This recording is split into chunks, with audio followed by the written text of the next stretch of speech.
Et voici notre chapitre sur la notion de puissance en géopolitique. 6 parties vont articuler ce chapitre. En grand 1, le document introductif, présentation et analyse. Grand 2, la puissance économique et financière à travers le PIB, les firmes transnationales, la recherche et développement et la planète boursière.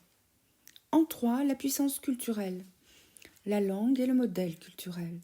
En 4, la puissance diplomatique et militaire. En 5, une terminologie à préciser. En 6, enfin, l'objet conclusif, la puissance des États-Unis aujourd'hui. Et passons à cette photographie du manuel scolaire que nous avons étudié ensemble et où figurent deux chefs de gouvernement, Madame Angela Merkel et M. Shinzo Abe, et un chef d'État, M. Donald Trump. J'ai recentré sur les visages de Madame Angela Merkel, M. Shinzo Abe et M. Donald Trump, trois acteurs politiques de ce sommet du G7 en 2018 au Canada. Et débutons ce grand 1 document introductif par le petit 1, la présentation. Présentation d'un document, un grand classique, nature, sujet, auteur, date, contexte. Alors pour la nature du document, c'est une photographie donc de chefs de gouvernement et d'un chef d'État. Monsieur Abe pour le Japon, Madame Merkel pour l'Allemagne et Monsieur Trump pour les États-Unis. Où cette photographie a été prise au Canada. À quelle occasion? Au sommet du G7 en juin 2018. Qu'est-ce que le G7? Le G7 est le groupe des 7 pays qui détiennent la moitié des richesses de la planète. L'Allemagne, le Canada, les États-Unis, la France, l'Italie, le Japon et le Royaume-Uni. Qu'est-ce qui est négocié ce jour-là au G7 lors de ce sommet? Les négociations portent sur les taxes douanières, sur les exportations et les importations, taxes douanières que M. Donald Trump a augmenté. Et nous avions vu par la posture de Mme Merkel qu'elle tentait, alors que M. Trump, lui, ait les bras croisés, de le convaincre de revenir sur ses décisions. Complétons cette présentation par l'analyse du document. Le face-à-face est tendu et la posture de M. Trump indique qu'il est en position de supériorité face à Mme Merkel penchée au-dessus de lui. Mme Merkel, chancelière d'Allemagne, négocie au nom de l'Union européenne. Elle ne parvient pas à convaincre M. Trump d'abaisser les barrières douanières, les tarifs qu'il impose aux importations en provenance de l'Union européenne et en direction des États-Unis. Les produits manufacturés en provenance de l'Union européenne arrivent aux États-Unis taxés entre 10 et 30% plus cher qu'ils ne l'étaient auparavant. Comment M. Trump parvient-il à bloquer ces négociations? Ou encore, reformulons cette question autrement, les États-Unis sont-ils encore la superpuissance qui détient le leadership de l'économie mondiale aujourd'hui? Et si c'est le cas, quels en sont les caractères? Nous allons, dans les parties suivantes, étudier tour à tour la notion de puissance économique, de puissance culturelle, de puissance diplomatique et militaire. Et enfin, nous reviendrons en objet conclusif sur la puissance des États-Unis aujourd'hui. Grande donc la puissance économique et financière. Pour débuter l'analyse d'une puissance économique et financière à l'échelle de la planète, c'est par les richesses en petit 1, c'est-à-dire le produit intérieur brut, que nous allons débuter. Produit intérieur brut exprimé en dollars, ici en milliards de dollars car c'est un volume total, et non pas divisé par le nombre d'habitants. Qu'est-ce que le produit intérieur brut? C'est l'ensemble des richesses produites par toutes les entreprises nationales et internationales installées sur un territoire donné pour une année. Ici, 2017, comparé à l'année 2010. Sinon, les erreurs commises par le livre pour le Royaume-Uni et l'Inde, les 5 premiers PIB de la planète en 2017 sont les États-Unis, la Chine, le Japon, l'Allemagne et le Royaume-Uni. Le PIB n'est pas le seul indicateur de richesse. Il faut aussi s'attacher à dénombrer, recenser les firmes transnationales, les FTN, que vous voyez dans la dernière colonne du tableau. Les États-Unis et la Chine sont encore aux 2 premiers rangs pour le nombre de firmes transnationales dans le monde parmi les 500 premières. C'est pourquoi basculons en petit 2 sur les firmes transnationales ou FTN. Nous avons exploité les diagrammes du document 3 du livre qui démontraient la puissance de ces firmes transnationales dont le chiffre d'affaires était souvent supérieur au produit intérieur brut d'un État. Et c'est le cas pour la firme transnationale américaine Apple. La puissance économique et financière se mesure également en petit 3 à la recherche et au développement, c'est-à-dire aux capacités d'un État à investir dans l'éducation, l'enseignement supérieur pour une supériorité technologique décisive. C'est le cas de l'Internet qui est une innovation technologique militaire américaine qui a été ensuite développée sous forme de web en libre accès. Une puissance économique amplifiée par les places boursières mondiales où sont cotées les actions des plus puissantes des firmes transnationales. Aussi en petit 4, la planète financière, les bourses mondiales. Ainsi, quand Paris termine ses cotations, c'est New York avec les fuseaux horaires qui ouvrent.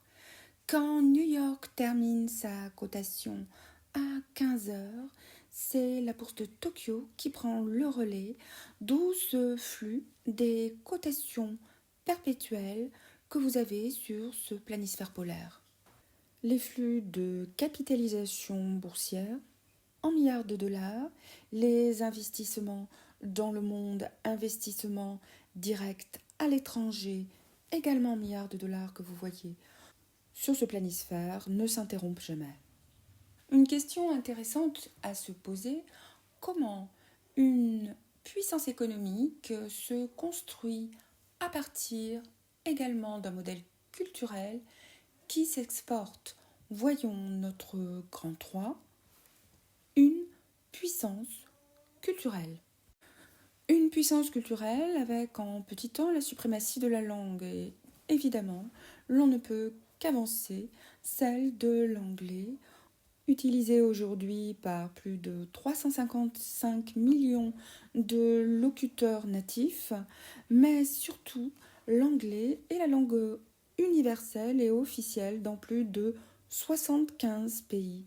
Universelle pourquoi? Parce qu'elle est aussi celle des grandes organisations internationales, comme l'Organisation du traité de l'Atlantique Nord ou encore celle de l'Organisation des Nations Unies. Suprématie, car l'anglais est la langue officielle des communications aériennes et maritimes, tandis que 80% des données existantes sur l'Internet sont en anglais, comme 95% de toutes les publications aujourd'hui scientifiques.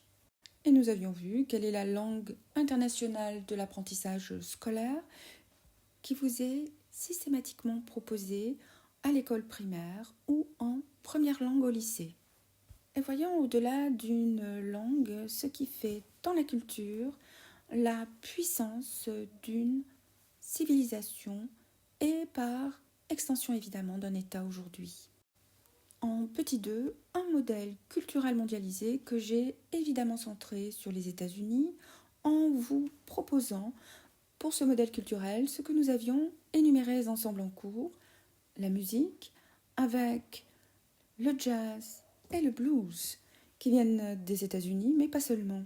Le rock and roll également, ici dès les années 50 et 60, avec les icônes de ce rock and roll historique Chuck Berry, Jerry Lewis et Fats Domino, jusqu'aux icônes de la pop rock africaine, américaine, Michael Jackson et Prince dans les années 80, au rap aujourd'hui avec Eminem, Jay-Z et Lil Wayne. Ce ne sont que quelques exemples d'artistes marquants, évidemment pour vous en 2021, d'autres ont pris la place, mais c'est vrai que ceux-là ont fait date. La musique, mais pas seulement.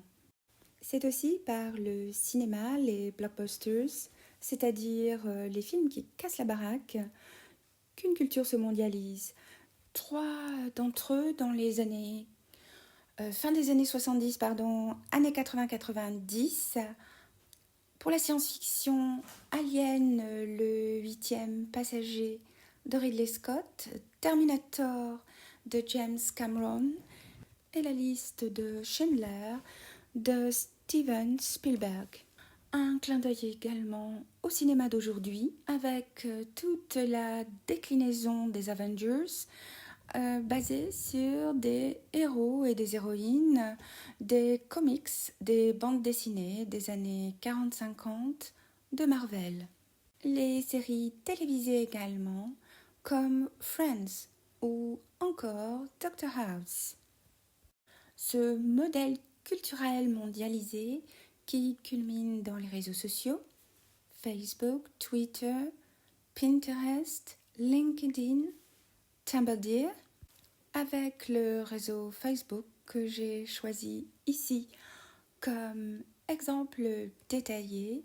Facebook et ses 2,7 milliards d'utilisateurs, 50 millions uniquement au mois de juin 2020, 500 000 nouveaux profils créés chaque jour dans le monde, avec un temps moyen passé sur le réseau qui est de 35 minutes par jour. Facebook, réseau social créé par Mark Zuckerberg, firme transnationale américaine faisant partie des GAFA aujourd'hui. Et nous avions compris ensemble combien un modèle culturel mondialisé aide à l'exportation, certes, de vidéos, de séries, donc de flux immatériels culturels, mais aussi aide tout simplement à l'exportation d'un mode de vie, de la mode vestimentaire à celle des fast-foods. Élargissons à présent cette puissance dans un grand 4, la puissance diplomatique et militaire. Grand 4, la puissance diplomatique et militaire avec en petit 1, la puissance diplomatique, c'est-à-dire résoudre les crises avant que n'éclate un conflit ou encore en situation post-conflictuelle pour tenter de parvenir à la paix. Dans cet article du 15 octobre 2016, paru dans Le Point, le paratexte nous indique qu'en Syrie, une guerre civile meurtrière opposait depuis 2011 le gouvernement de Bachar al-Assad, soutenu par la Russie et l'Iran, face à une opposition plus ou moins aidée par les Occidentaux, le Qatar et l'Arabie saoudite. En termes clairs, vous avez ici une guerre civile. Les belligérants et les principaux pays qui les soutiennent, belligérants, c'est-à-dire ceux qui participent au conflit, se sont rencontrés en Suisse, à Lausanne, la Suisse, car c'est un État neutre. Cette rencontre des différents belligérants se déroule ici en plein conflit, en pleine guerre civile. Elle a été un échec pour une guerre qui se poursuit encore aujourd'hui. Alors pourquoi sous l'arbitrage de la Russie, Moscou, et de Washington, les États-Unis. Voyons ensemble, petit 2, la puissance militaire. Car les États-Unis et la Russie, comme vous le constatez à travers les diagrammes et ceux pour les sous-marins, le personnel militaire actif et les chars de combat sont deux grandes puissances militaires. Et cette puissance militaire leur permet d'arbitrer les conflits, c'est-à-dire de peser de tout leur poids dans des négociations diplomatiques. Pas seulement les États-Unis et la Russie, vous voyez également la présence de la Chine, de l'Inde et de la France comme puissance militaire. Puissance militaire et également puissance nucléaire. Vous le constatez avec le figuré ponctuel de l'étoile jaune, cette légende qui illustre sur la carte les puissances nucléaires dans le monde. Terminons enfin par le grand 6, une terminologie, un vocabulaire à maîtriser. Que ce soit la superpuissance, le leadership, la fonction de commandement ou l'hyperpuissance, vous comprenez qu'une puissance va se classer dans deux catégories. Soit c'est une hyperpuissance, elle assure une fonction de commandement, une domination sur tous les autres États et elle n'est pas concurrencée. Soit elle est une superpuissance, elle n'a qu'un ou deux concurrents. Aussi, en objet conclusif, répondre à cette problématique, les États-Unis aujourd'hui, une hyperpuissance. Je vous souhaite à tous d'excellentes révisions.